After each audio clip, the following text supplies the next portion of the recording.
In a night where the moon hid its face, there was Palestine, not just a name on a map, but a raw, open wound, breathing fire.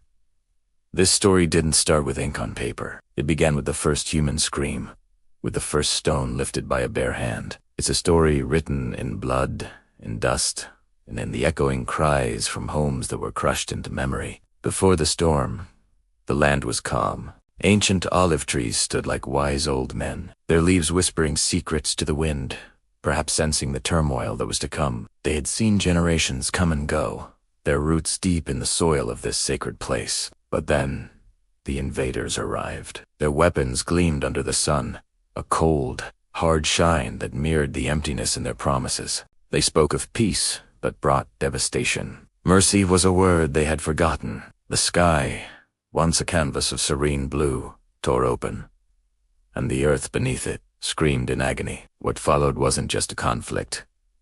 It was hell unleashed on earth. Bombs didn't just fall. They poured from the sky like a black, venomous rain. They didn't discriminate between soldier and civilian, between stronghold and sanctuary. They found their way into homes, tearing through roofs and walls, stealing children from the safety of their mother's arms. They left behind a silence, a heavy, suffocating silence that was more terrifying than death itself. Picture a mother, her lungs burning, running through thick, acrid smoke. She calls out her child's name, a desperate, gut-wrenching cry, but her voice is swallowed by the chaos.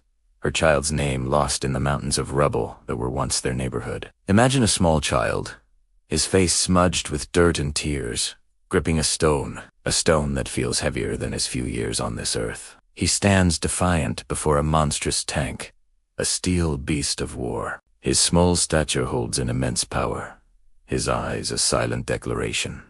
I am here, and I will not be erased. This was never a war of tanks and jets alone. It was, and is, a war of will, a war of spirit, a battle of sheer endurance. It is the story of a people who looked tyranny in the eye and made a solemn vow. We will die standing, or we will not live at all. They decided that a life on their knees was no life. So they stood. Every life lost was not an end, but a seed of defiance, planted in the heart of the next generation. Every martyr was reborn 1,000 times over in the stories told, in the songs sung, and in the unwavering resolve of those who remained. Every home that was turned to dust did not become a grave. It became a sacred promise of return. Every tear that fell on the broken ground signed a new contract with resistance, a pact sealed with sorrow but forged in unbreakable strength. The years bled into one another, forming a long, endless night. The fire of the conflict never went out. It smoldered, it flared, it raged. Siege became a way of life. Hunger gnawed at stomachs, a constant, dull ache. The cycle of bombardment became a horrifying rhythm, and perhaps worst of all was the betrayal of the deafening silence of a world that chose to look away, a world that saw the injustice but plugged its ears to the cries for help. Yet, through it all, Palestine remained. It endured it. It became a curse upon the very idea of injustice, a persistent nightmare haunting the sleep of the oppressors. It stood as a testament to the fact that you can occupy land, but you can never occupy the spirit of a people who refuse to be broken. They are the living proof that a soul cannot be caged. This isn't a story with a beginning and an end, tucked away in a history book.